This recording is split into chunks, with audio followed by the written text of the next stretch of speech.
Assalamu alaikum, brothers and sisters. Today, we will share the amazing story of a world-influential Jewish figure deciding to convert to Islam.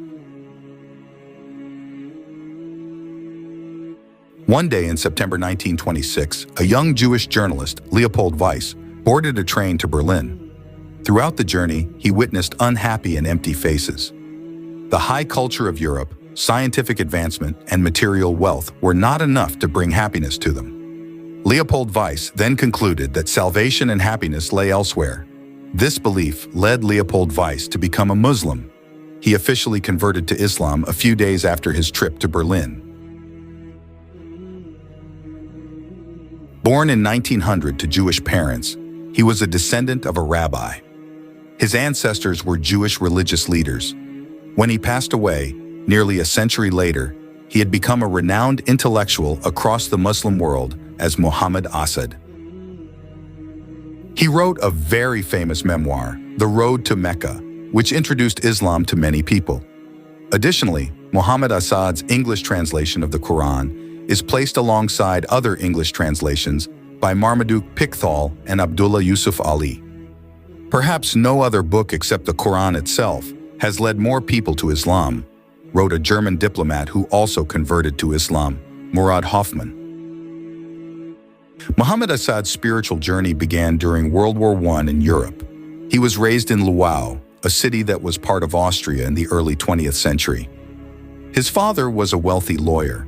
Although his father was not religious, Muhammad Asad had a private tutor who taught him to read the Jewish scriptures.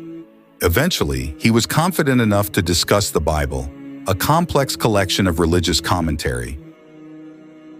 After converting to Islam, this experience helped him understand the Quran. So, at the age of 13, I could not only read Hebrew, but also speak it very fluently. In addition, I was quite familiar with Aramaic, Muhammad Asad wrote in his book. Religion was the last thing on Muhammad Asad's mind when he entered the University of Vienna in 1920 to study art. He spent his days studying philosophy, while his nights were spent in extracurricular clubs. He quickly mingled with various literary circles, gathering in Vienna's cafes to discuss Sigmund Freud's discoveries in psychoanalysis.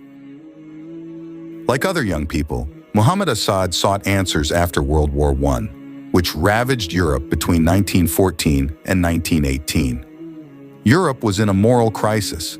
Western civilization had almost destroyed itself during the war. An entire generation of young people was wiped out. But it was also a dynamic period. People were not limited by old dogmas, and they were searching for new spiritual sources, said Israeli historian Martin Kramer, who wrote about Muhammad Asad. This is one way to understand Muhammad Asad.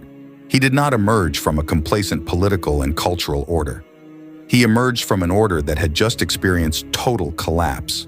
Restless and unable to focus, Muhammad Asad left the university to pursue a career in journalism. His father opposed this decision and cut off his monthly allowance as punishment. Alone, Muhammad Asad traveled to Berlin, where he dabbled in the art world for a while. He wrote film scripts and spent whatever he had on all-night parties. However, most of the time, he was short on money. He once worked for a news office and made headlines when he interviewed Madame Gorky, the wife of the famous Russian writer Maxim Gorky. But Muhammad Asad never really settled down. Europe no longer felt like home. Something else was calling him, the call to Islam, and that path would go through Al-Quds. Muhammad Asad fell in love with the Arab people before he fell in love with Islam, said Duke University professor of religion Shalom Goldman. He was writing a book about influential Jewish figures who converted to Islam. He first encountered the Islamic world in 1922 when he traveled to Palestine at the invitation of his uncle Dorian, a psychiatrist and one of Sigmund Freud's students. At that time, there was political turmoil and strife in Palestine. Zionists were lobbying for a Jewish nation and often resorted to violence. Tens of thousands of Jews immigrated to Palestine from Russia and elsewhere, trying to change the demographics of Palestine from a Muslim to a Jewish land. For Muhammad Asad, it was clear that the local Muslim Arab Bedouins, with their honesty, simplicity, and camels, were more like the Hebrew characters he learned about as a boy in the Old Testament than modern European Jews. On several occasions, Muhammad Asad confronted Zionist leaders like Dr. Chaim Weizmann. He urged them to explain how Jews could claim more rights than the Palestinian Arabs who had lived in the area for 2,000 years. Muhammad Asad's anti-Zionism was deeply rooted. It was not something he adopted merely to be more accepted by Muslims, said Kramer. Years later, when Israel tried to claim all of Al-Quds, Muhammad Asad continued to defend the rights of the Palestinians. In the article The Vision of Jerusalem, published in 1982, Muhammad Asad wrote that Zionists wanted to make Al-Quds the capital of Israel to achieve eternity. However, he emphasized that eternity is an attribute that only God possesses, not humans. He then spoke and wrote about how Islam views Al-Quds as a holy city for all religions. The area was not real estate, given as an inheritance to Jews alone. Muhammad Asad was perhaps the first person to articulate the idea of Zionist colonialism before Marxist thinkers made it popular in the 1960s and 70s, said Goldman. In 2011, Riyadh organized an international conference to honor Muhammad Asad. Muhammad Asad's time in Mecca and Medina had a profound influence on his understanding of Islam. At that time, he began to consider that the Hadith scholars' school needed a new interpretation of the Quranic verses and Sunnah. It was a period and space where the transformation from Leopold Weiss to Muhammad Asad occurred broadly, and his connections shifted more from the European network to Islam. His second book, Islam at the Crossroads, was published 2 years later. A historian at the University of Punjab in Lahore, Muhammad Asad, said the emergence of this book created ripples in society. It was extraordinary to see a European criticizing Western society, defending Islam and Sunnah, and saying that only Islam could guide the world out of darkness, he said. Until the book was published, hardly anyone had tried to contextualize Europe's perennial dislike of Islam. It was the writing of a white European in English that said Muslims should not be dazzled by Western material progress.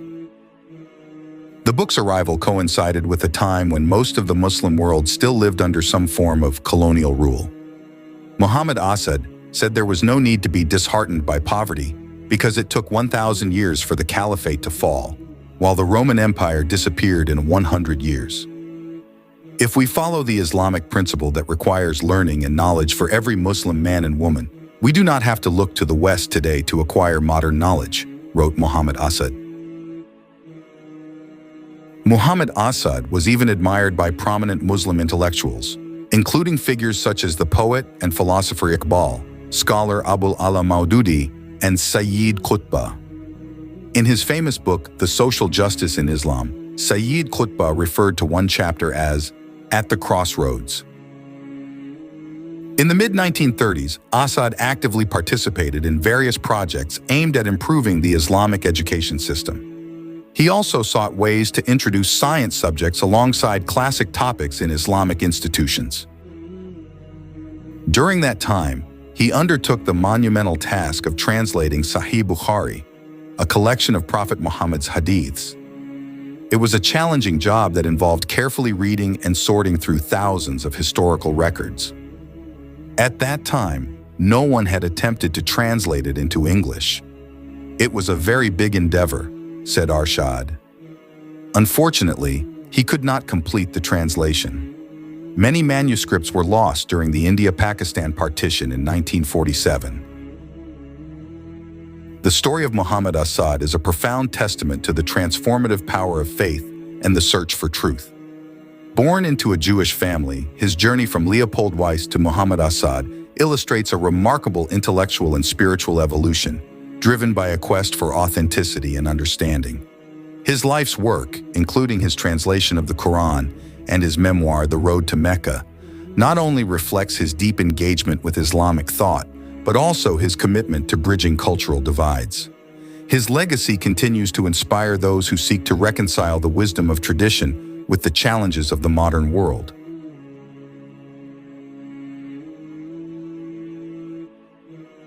Thank you for watching until the end of the video. See you in the next video. Wassalamu alaikum wa rahmatullahi wa barakatuh.